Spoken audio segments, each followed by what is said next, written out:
Hey guys, welcome to today's video where I take you guys along our 2 days in Osaka. We started off by taking this really cute Shinkansen bullet train from Kyoto station to Osaka, which was about a 30-minute trip, and we had tons of convenience store snacks for the trip, and one of my faves is this pancake that has syrup and butter in between. As soon as we arrived to Osaka, we checked into the Parkfront Hotel, which if you guys want to check my hotel and room tour, you can check the link up above. And we started off our day early as we got early entry since we stayed inside the property, and look at my sister all cute with her Princess Peach headband. And as you'll see, the merch in Universal Studios Japan is way better than Universal Studios Orlando, and we went a bit crazy. Also, look at how short of a walk it was from the hotel entrance to the park entrance. That was the best thing ever. Exhibit A of how we went crazy with the merch. And Exhibit B. And time to get even crazier, because the first two stores, as soon as you go in, has basically the merch of all the areas in the park and whatever their current event is, which was a Spy Family for us, and they had so many cute things. I'm honestly just going to show you snippets of what they had, because we were shocked at all the cool stuff, because it was ranging from anime, Pokemon, Nintendo, and more.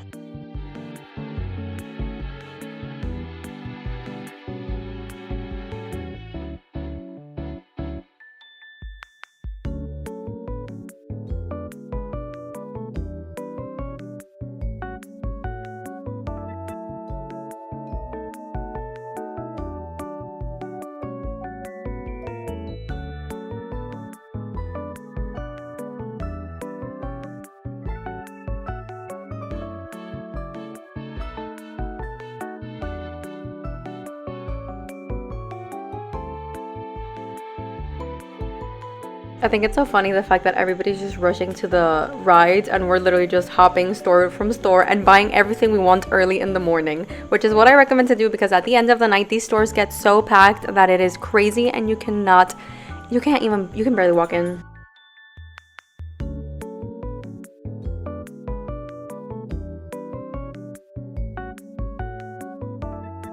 So right in front you'll see the Jujutsu Kaisen 4D attraction. That was so much fun. Even though everything was in Japanese, we got the gist of it and it was very funny. And something I've never done in my life is actually wait in line for a popcorn bucket, and it was the first thing we did before even going on rides. But thankfully we enjoyed some Jujutsu Kaisen snacks in the meantime. And then we finally made it to the front and got the light up Nintendo Star popcorn bucket.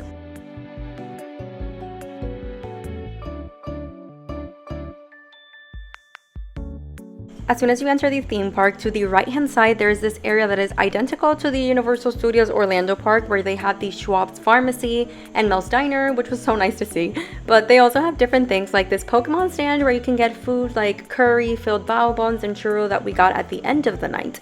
But what we were really excited for is the fact that their Schwab's Pharmacy is where you can go find some Mario and Luigi themed snacks. We ended up getting both Mario and Luigi cap sandwiches and drinks, but I'll only show you the pictures that I actually got. But they were all super yummy.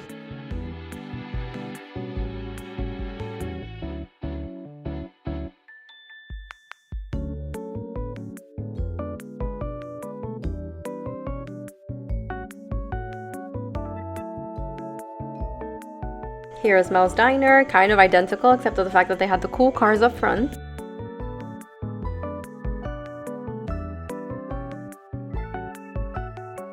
And look at my special guest star! She's looking so cute! A different area that they have here is a kids area with themes such as Snoopy, Charlie Brown, Hello Kitty, and Sesame Street. It was so cute, and also kind of confusing why they still had Easter decorations up in June, but not complaining because the decor was adorable.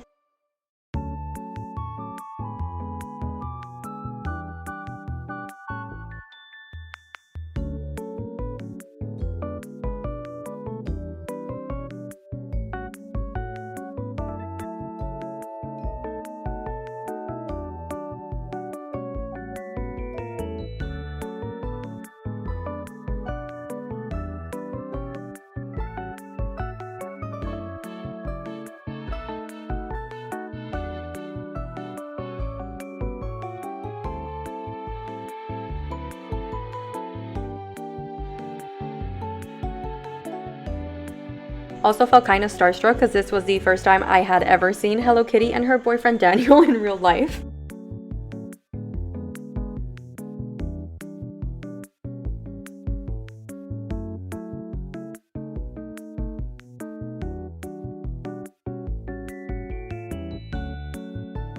Our first ride of the day was Jaws after getting this crazy pizza that had tuna mayonnaise and sakura shrimp on top, which I know sounds unappetizing, but it was actually kind of good.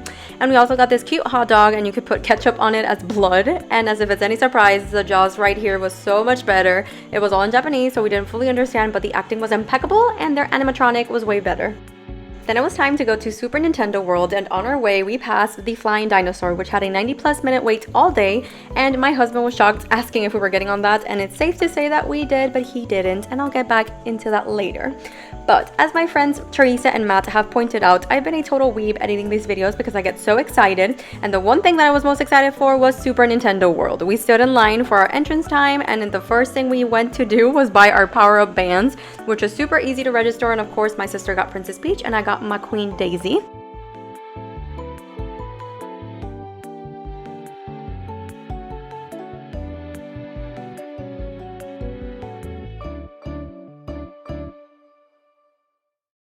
I loved how you went in literally through a pipe and straight into Princess Peach's castle, which had some of the paintings from Super Mario 64 and had the theme song from her castle playing.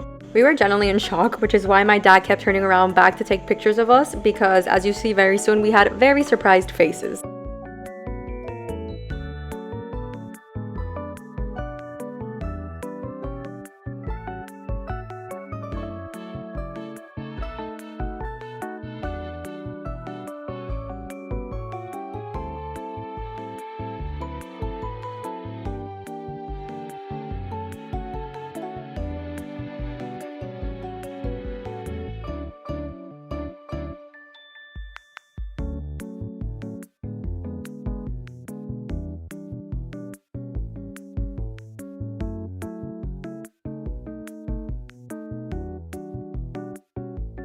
Exhibit 1, 2, 3 of our shocked faces.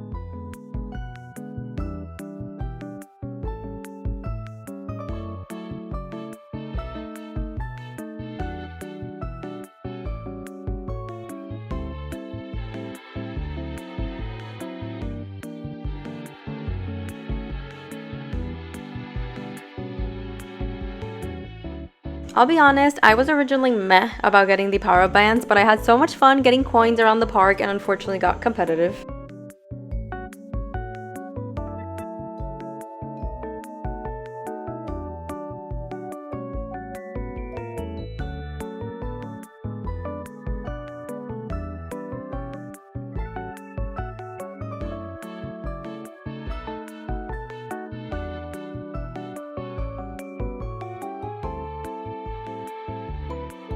Okay, Matt, Teresa, and everyone, this is the entrance to the Mario Kart game, which was insane. First, the theming of Bowser's Castle was so interesting that I genuinely wish we had more time to see every little detail.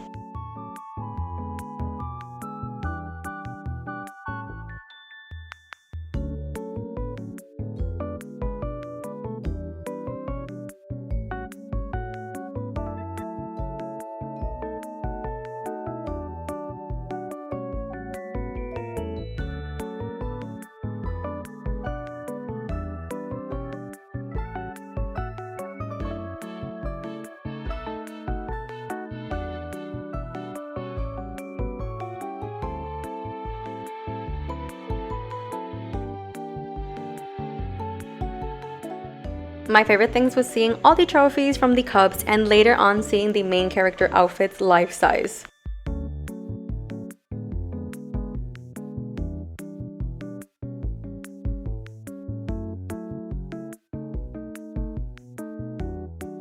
Boo is one of my favorite characters, and ironically, I keep calling back to my friend Teresa, but I think it's so funny that they call Boo Teresa in Japan, so there's a random fact for you in case you didn't know.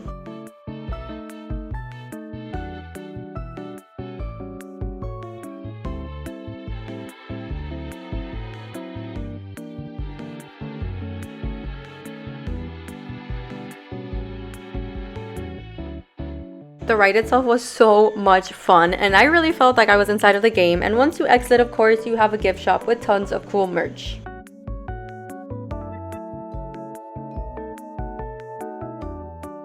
The second ride here that we went to was Yoshi's Adventure. The queue is adorable, just like the ride, which is basically like a slow run through the Nintendo World area.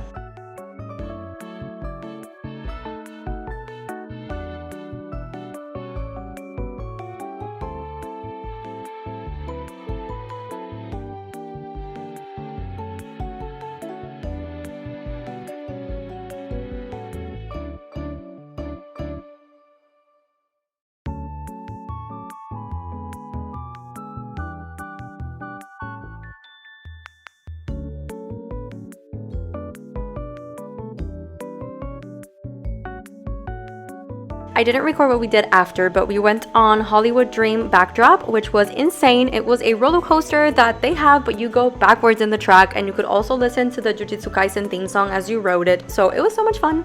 But after that, we went to the New York area that is basically a copy paste from the Universal Studios Orlando, minus the Spider-Man ride being where the mummy is.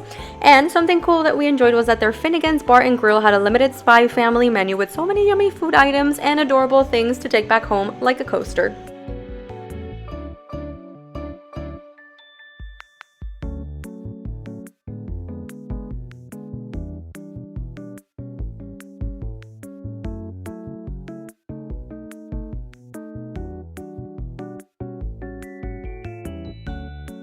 We also didn't go inside, but this is the Minion / Despicable Me area that they have, which looked really cute and also decorated for Easter. And as we walked, we passed another food cart that had some more Spy Family themed food with a churro and bao bun. And then my sister and I got to ride this, the Flying Dinosaur, which we say is the worst roller coaster we've ever been on. And by worst, I mean the most intense one.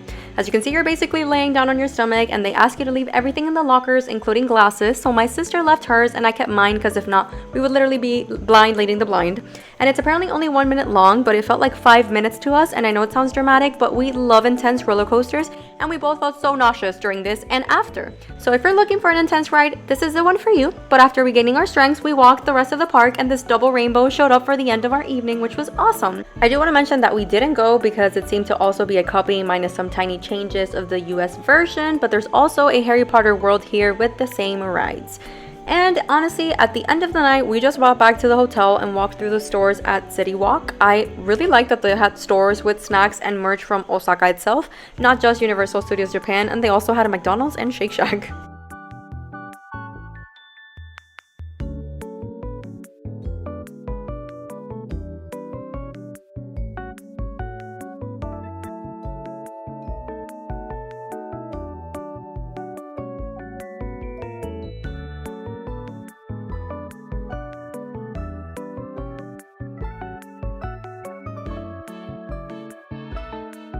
As a quick addition, during our second day in Osaka, we went to the Aquarium, which had a lot of other attractions near it, like Legoland, this Ferris wheel, and this marketplace where we made a killing in the snack store.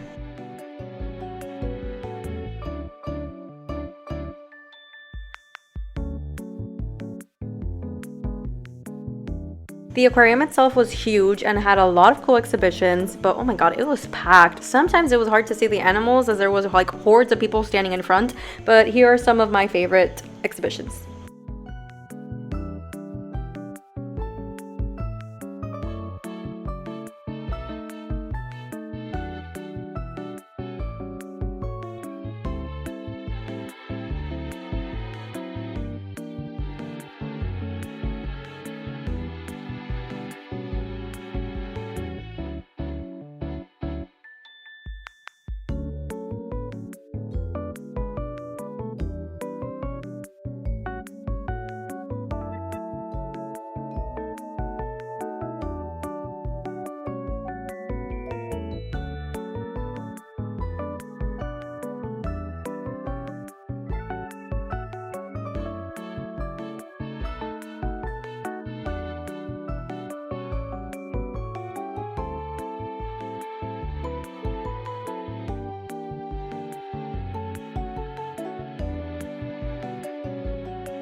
After the aquarium, we did an Osaka food tour that was so much fun. Our tour guide Anna was awesome and took us around a couple of restaurants in Nishinari Ward.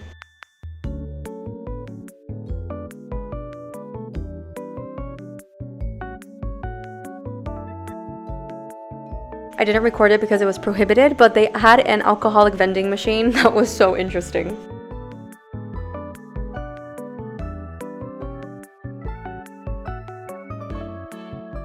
Among the interesting foods that we had was stingray. Anna let us eat it before telling us, and some of us were shook, but a fan favorite were these takoyaki that had octopus inside and were yummy, and coming from somebody that doesn't like octopus.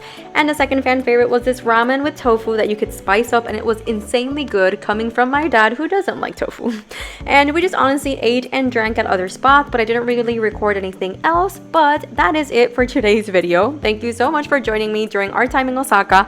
Make sure to stick around for next week's video, which is the hotel and room tour of the Tokyo Disneyland Hotel.